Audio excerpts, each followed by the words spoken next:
Good morning, everybody. My name is Brad. I'm one of the pastors here at Copper Hills, and thank you. Good morning.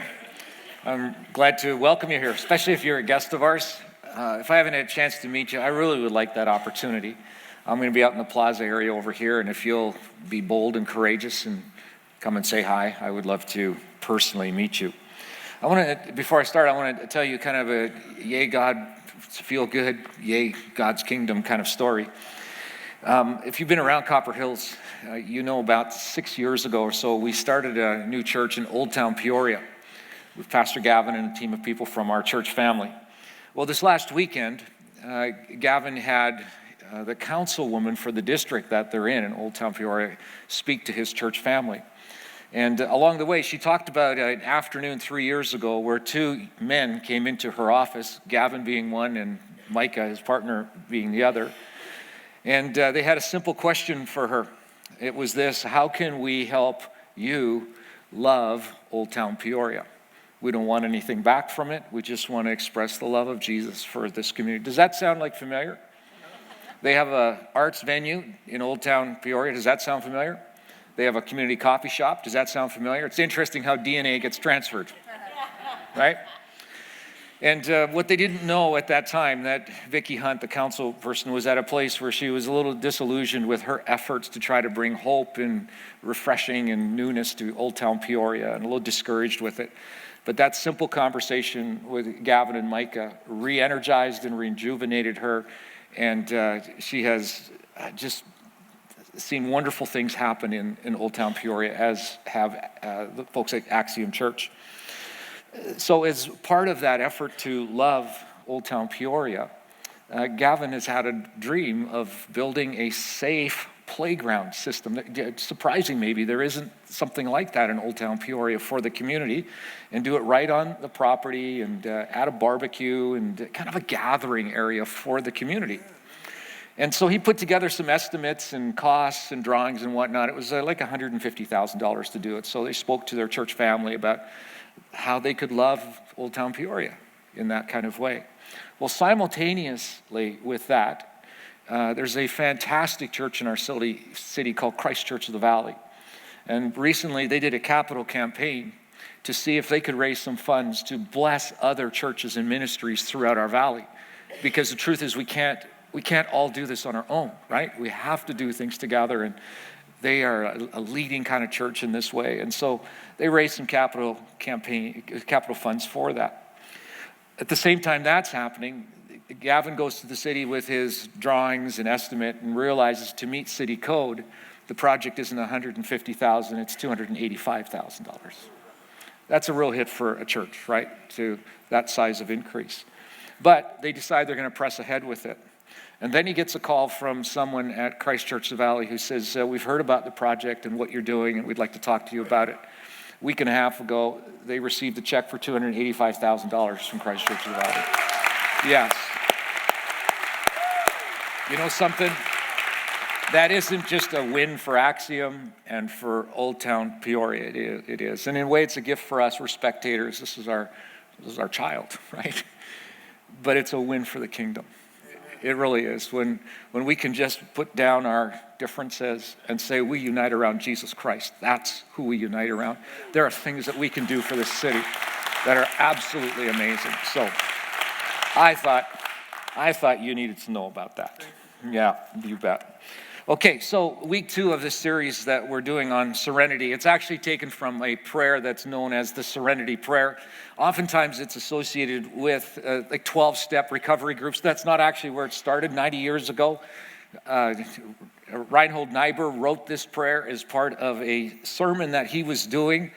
He was a college professor at the time in New York City, and a little disillusioned with the Great Depression and World War I having happened sometime earlier, and World War II just on the edge of that. And he's been asked to address a group of people, and he wants to bring hope. And he just realizes there's some things that it just can't change, but I want peace through those things. And there's some things that I can change, and I need to change, and I need to know the difference and the wisdom to know which is which. And so he writes this really familiar prayer: God, give me the serenity to accept the things I cannot change, courage to change the things that I can, and the wisdom to know the difference. And as I said, that's been co-opted by 12-step groups and AA and NA, and rightfully so. It's a fantastic prayer that's well applied in that kind of an environment. So last week we looked at the story of King David, who finds himself at one point in his life in a really bad spot. He has an extramarital affair with another married woman, Bathsheba, and just the mess that creates. And what we could learn maybe from his story of compulsion or whatever it was, not necessarily addiction, but something definitely is wrong in David's world and in his life. And he needed to find this serenity to just admit that. And he does at some point. And an amazing confession that's written in Psalm 51. So this week I want to look at the second stanza of that prayer, which is the courage to change the things that I can. Now, this is a challenging subject to talk about.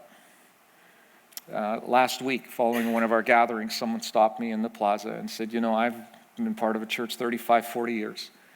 I've never had a church talk about addiction or compulsion or those kinds of things. And it just kind of lurks under the surface. And there's a whole bunch of people that just live in quiet desperation, where there just doesn't seem to be any way out of it. Because here's the truth. As sad as it is, one of the most judgmental environments is the church itself.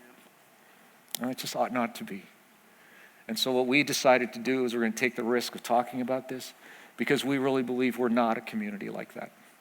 That we are accepting community, that we're a loving community, that we're a gracious community, and we want to be mistaken for Jesus in his grace, who had so much grace for broken people and hurting people, who actually found their way to him and wandered around the nation of Israel trying to find him, because he was gracious and he was merciful and he did provide help and ultimately gives his life to give that help. And so if you're okay, we're just going to talk about it again this week and believe that we can give some hope to some people in a pathway where they could find restoration. But it's going to take some courage, like serious courage, to make some choices that would lead to that. So what I want to do this morning, I want to tell you a story that, interestingly enough, it's kind of a romantic tragedy.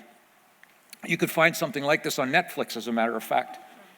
It's a story of a young man and his brother and his parents who are in a Middle Eastern country following a Middle Eastern faith and religion, and their country is war-torn and it's filled with poverty, and they see a place that they could move to that would get them out of that, which is what refugees do around the world, right? They flee to something hopefully better than where they are, and this is what this family decides to do.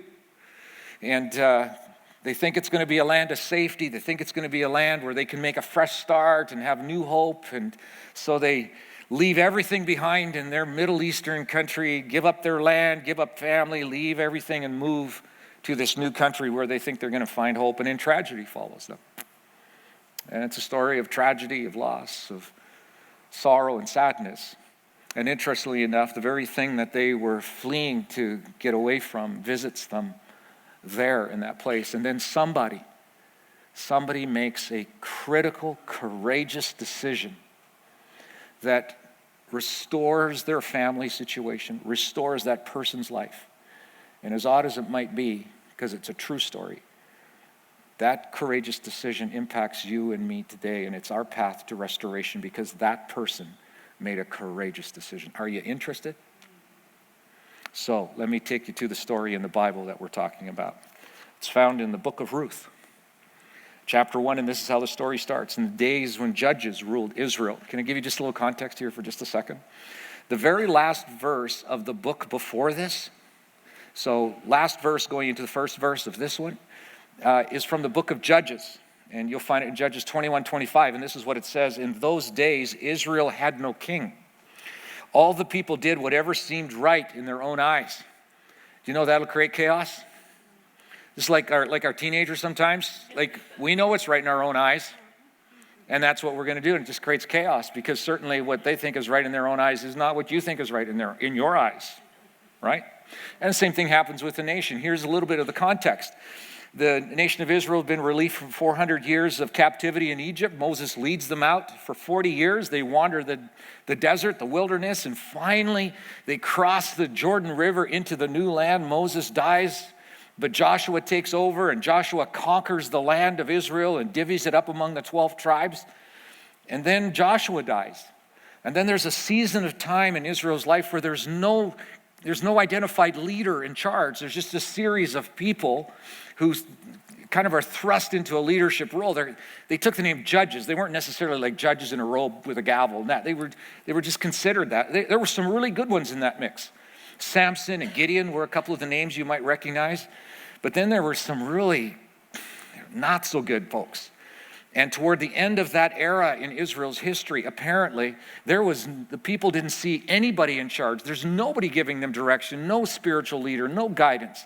And so everybody's just doing what they want. And that's the era that this is written into. That's what's going on at that time. And apparently, whatever is happening leads to some kind of severe famine, because as we read on, a severe famine came upon the land. We don't know what the cause of it was, but it's real.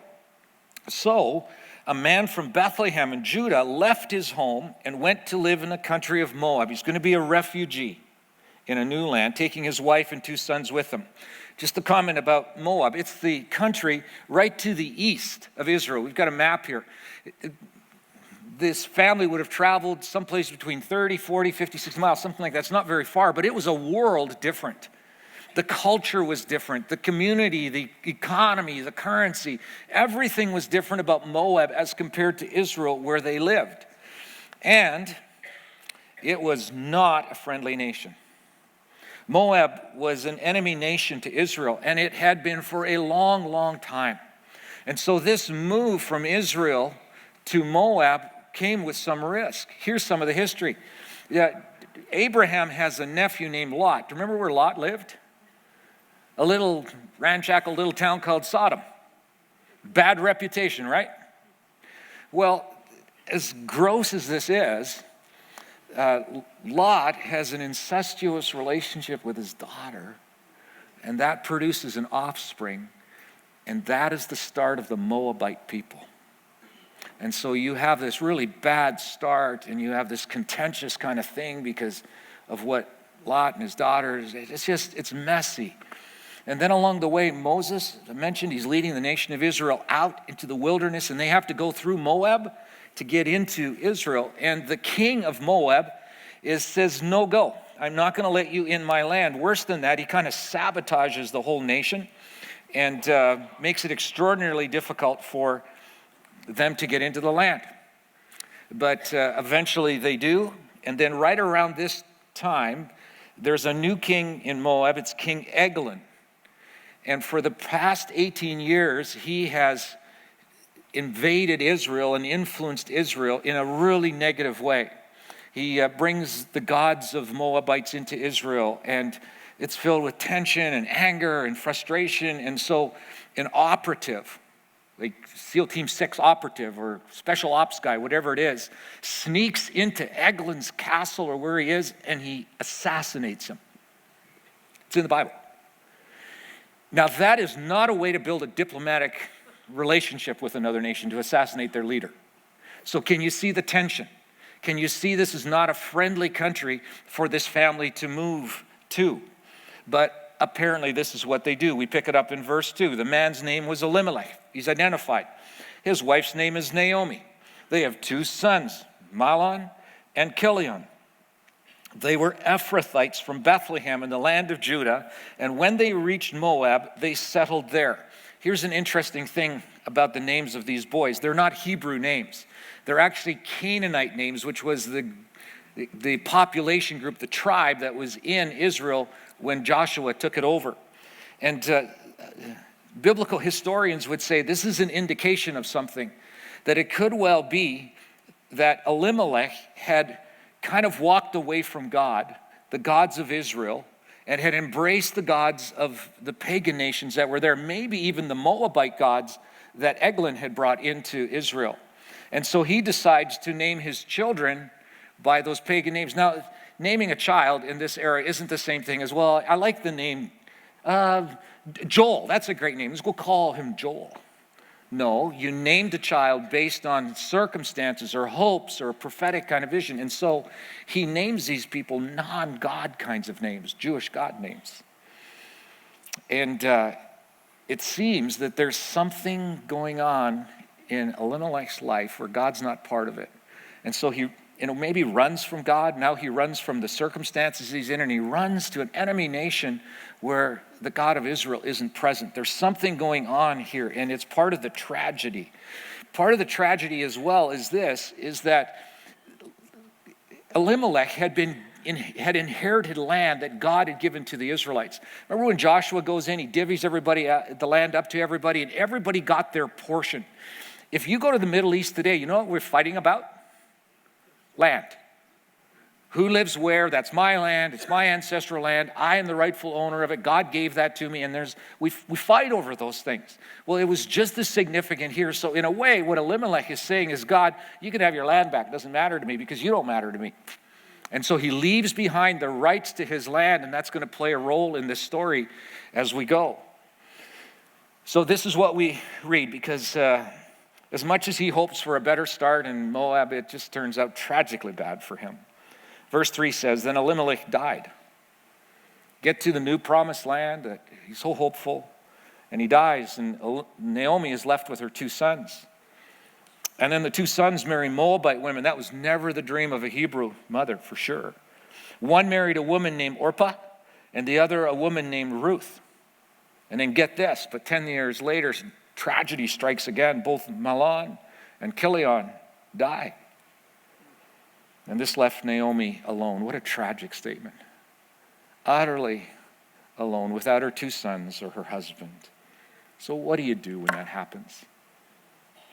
You're widowed, grieving the loss of your husband, grieving the loss of 2 sons. No way now to earn an income because that came through the men in the family. Her daughters-in-law are looking to her for direction, but you see, they're from this land, not from the land she's come from. So here she is, an abandoned refugee living in a foreign land without any rights or means of support and protection. What a desperate situation, isn't it? But then there's a glimmer of hope, a glimmer of light. She hears a rumor, and we read about it in the 6th verse. It says that Naomi heard in Moab that the Lord had blessed his people in Judah by giving them good crops again. So Naomi and her daughters-in-law got ready to leave Moab to return to her homeland. It seems when you're out of options, the next best option, even if it's not a great option, is the best option, and that's what you grab for. And so she heads back east to a land that she had left. She has really nothing back there any longer, but this is where she's going to go. The following verses tell a story that after she gets on the road, it almost like she has an epiphany at some point or some clarity of understanding. She realizes, just a second, I'm going back to a land that I abandoned, given up land, so there's no land there for me. The social connections are gone. Economically, how am I going to make a living? Typically, my children would help with that, but I don't have children that can do that. My husband is gone. There's no hope for my daughters-in-law, really, because they're not going back as Jewish people. They're going back as, people who aren't really welcome. And she does this gracious thing to her daughters-in-law. She says, you know something, girls? Why don't you stay here? This is what you know. Don't come back with me. It's going to be hard. It's going to be uncertain. It's going to be challenging. And initially they resist, but eventually Orpah decides, I'll stay. And she stays. But Ruth is in this place where she now has a decision to make. Am I going to go? Am I not going to go? Am I going to stay behind? What is the best thing for me to do? And I think it must have been a challenging decision for her, but this ultimately is what ends up happening. In verse 16, it says, but Ruth replied to her mother-in-law, get this, don't ask me to leave you and turn back, because wherever you go, that's where I'm going. Wherever you live, that's where I'll live.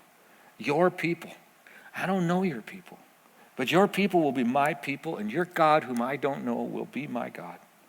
Wherever you die, that's where I'm going to die, and there I will be buried. May the Lord punish me severely if I allow anything but death to separate us. And when Naomi saw that Ruth was determined to go with her, she had nothing more to say. I can't imagine that this was an easy decision for Ruth.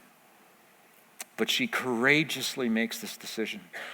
And that courageous decision leads She didn't know it, I'm sure, but leads to her restoration, leads to the restoration of her family. And I'll say it again, it leads to our restoration 3,000 years later. It's an incredible story. So here Ruth is faced with this decision. I can only imagine that this is the self-talk that she's going through. Look, this means I'm going to have to leave relative safety. I'm going to leave my biological family, my social network, my friends, what I know, the community, the places where I shop, the social things that I do. I'm going to leave all that behind. I'm going to leave family customs and language and religion and what I know is familiar to me. I'm going to leave the future, the only future I've ever dreamed about. I'm going to leave that behind. That's a hard decision. I'm going to go to a hostile foreign land as a refugee in utter poverty, without any promise, without any guarantee, without any way to make money, without any way to blend in. It's a cultural and social situation entirely unfamiliar. It's going to create discomfort, but also even danger for her. I'm going to go to a place where she's certain to face racism, rejection, and marginalization. And yet she makes the courageous decision to go. In the text that we just read, this is I guess I'll go, let's see what happens. Not very hopeful, but, I guess, what choice do I have? No, it is a conviction. She has cast her lot. She's all in on this thing, regardless of what happens, and she doesn't know how this is going to end or what's going to happen, but she makes this courageous decision without knowing it. I wonder if she wondered at times, I wonder what my parents will say. I wonder if they'll understand this choice. I wonder if they know the implications potentially. I wonder if they'll try to stop me. I wonder if it wouldn't just be safer and easier to stay here. I know this isn't all good right here, and there isn't a lot of hope, but at least it's familiar to me. But she makes this choice. What a courageous choice. So what happened, right? Well, you can read the rest of the story, I guess. But to summarize,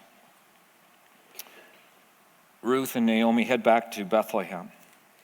And it appears at some point they realize that they have no economic engine in their world, and they're going to have to do something. And at great risk, Ruth goes out to a local farm, grain farm, and she begins to harvest grain. Now you have to understand, she's not welcome there. She's a foreigner. She has a different religion. She's not a Hebrew. But God in his grace had given this law, this instruction to Hebrew grain farmers, and it was this: when you harvest grain, don't harvest all the way to the perimeter of your property. Harvest in a little ways and leave the stalks of grain around the perimeter so that the poor people in our community have a way to get free food so they can sustain themselves. And this is what happens. So Ruth goes out to gather some of that perimeter. Who's she with? She's with other people who are starving. She's with other people who are hungry. That's quite a competitive situation. Plus, she's a foreigner. She does not belong with them. Can you imagine the risk that she takes? But you see, she made an incredibly significant, courageous decision, and now this is what is part of the deal for her. So she goes out, she gathers some grain, and the owner of the property, the farm, notices her and goes, well, she's a bit unique. Well, of course she was. She stood out from everybody else. And he finds out that her name is Ruth, and he says, I've heard her story. I know what she did for Naomi, her mother-in-law. It's clearly quite an amazing story. And so he tells his workers, you protect her. You don't let anything bad happen to her. In fact, give her some extra grain. In fact, do this, harvest some grain and give her the seed so she can take that home. What a gracious act on the owner's behalf. Ruth goes home, Naomi finds out about it and discovers his name is Boaz. And she's got enough of a recollection from when she lived there earlier. Boaz. I think that's part of a family. He's like a distant cousin or whatever he was. He's like one of us. Now, here's what I love about Naomi. She has the courage to make some choices to change some things that without these choices she's not going to change. She's no wilting lily for sure. She hears about this and she realizes this might be our opportunity to get the land back. You know, Elimelech gave the land back because it didn't matter to him. But if we could just get that land back, Boaz might be the way to do it. Why do I say that? Well, God in his grace, again, put in land ownership kind of laws in place. You can read about it in Leviticus 25. And it was this. There were a couple of ways if you forfeited your land, if you gave it back, the rights to the land legally, that you could get it back. Now, I know this is bizarre, okay? But every 50 years, called the year of Jubilee, okay, land that your family had lost for one reason or another, like Elimelech, you just gave up the rights, or you lost it because you couldn't afford it, or you lost it in a gambling debt, or whatever it was, you could get that land back for free. So every 50 years, land would revert back to the original owners because land ownership matters. It's God's idea. I will give you the promised land. It will be yours. And so every 50 years that could happen. God does it because he's gracious, but he also does it to say, every once in a while, let's level the playing field between rich and poor. Because we're all going to share this together, because we aren't individuals. We're a community of people. We're a family of people. Brilliant idea on God's part. But what happened between those 50-year marks? Was there a way to get back? Well, there was, but it was also very interesting how it worked. If you could find the closest living relative, and that person had the cash to be able to buy the land back, that person could go to the landowner and buy the land back for you. But here's what happens. He buys the land back and he gives it to you, and he no longer has any say over that land. He just gives it to you. So imagine this. Brother-in-law squanders the family savings account and makes some really bad choices economically, and family is destitute, and has to declare bankruptcy, and they lose the family house. Okay? They come to you and say, hey, would you buy the house out of bankruptcy at your own cost and give the house to us? Most of us don't like our family enough to do that. Because it's a bizarre request. What do you mean? You squandered it the first time, just give it back to you? Buy it out of bankruptcy and give it to you? Well, it's possible. It could happen. Just really, really rare, right? Sometimes you would make the offer, like, would you do this for me? And the person, the family member, the closest living relative just didn't have the funds to do it, so it didn't happen. This was really, really rare. But not just because of those kind of economic factors. It's the conditions that came with the land purchase if you did that for someone. You see, here's the thing. Oftentimes, land was lost because the breadwinner in the home passed away, and now the widow had no way to make a living and would lose the land, right? So, if you agreed to this, to buy the land back for her, buckle up, you also agreed to marry her. Now, that's an interesting proposition, isn't it? It is. That's why it was rare. But, you know, on top of that, it was rare for another reason. Not only did you, if you bought it back, have to marry her, but by doing so, you gave her access to all of everything that you had. She was now a part owner of everything you had too. And that could just be a really bad economic decision to make that. So it was really rare. But this is Naomi. God, grant me the courage to change the things I can. And so she takes this flyer, and she, through some deft negotiations, goes to Boaz and somehow convinces this guy to do this for Ruth and her, to buy the land, give it back, and marry Ruth, and turn all of his assets over to her to share it. And he actually makes the choice. Now, that is an incredible solution, isn't it? But that courageous decision that Ruth made on the way back to Israel is the basis of Boaz saying yes to marrying her and redeeming and restoring her, her family, and I'll say it again, you and I as we sit here 3,000 years later. This is how chapter 4 kind of ends. Verse 13, it says, so Boaz took Ruth into his home. She'll no longer be alone. And she became his wife. And when he slept with her, the Lord enabled her to become pregnant, and she gave birth to a son. Then the women of the town said to Naomi, "Praise the Lord, who has now provided a redeemer, a restorer for your family." That's Ruth and that's Boaz. May this child be famous in Israel. Okay, question. What in all the world does that have to do with dealing with addictions and compulsions and recovery in that? It isn't a story about addiction. It isn't a story about recovery from abuse of drugs and alcohol or pornography use or chronic anger. But it's a story about a courageous decision that leads to restoration of a person and a family and generations after that. If any of you have lived with, been close to, loved a friend or a family member who has found restoration from addiction, every single time it comes as a result of a courageous decision to be upfront, transparent, disclosing, self-honest, and say, I have a problem. You see, we try to hide it. We try to cover it, and that's a decision in itself. But that's not the courageous decision that leads to restoration. It takes a hard choice. It takes courage to do that. You see, for some of us, we know the cycle that we go through. We abuse and we use, filled with shame and regret and guilt.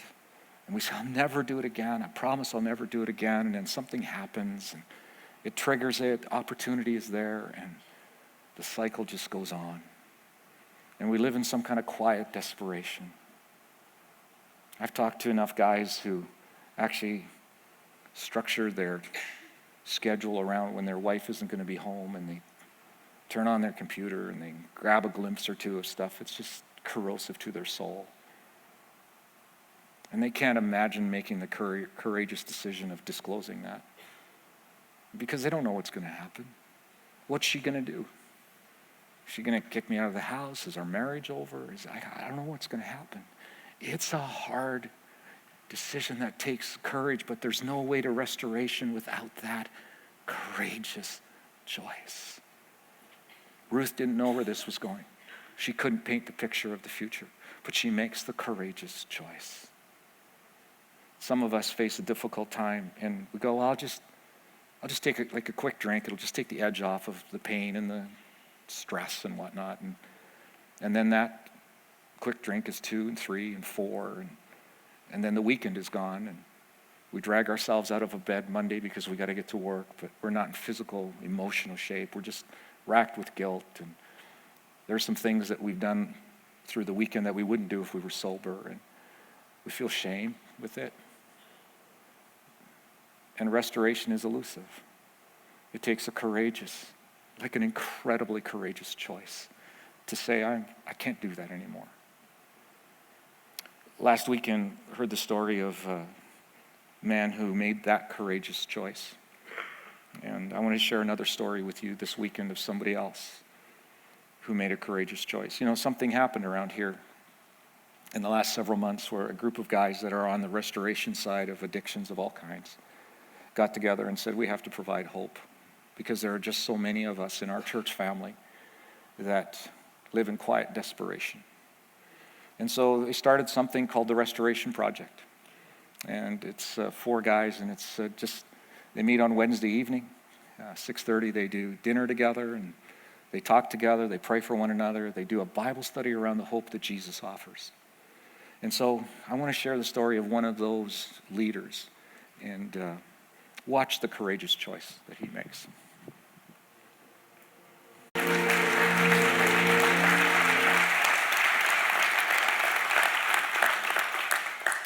That was 20 years ago.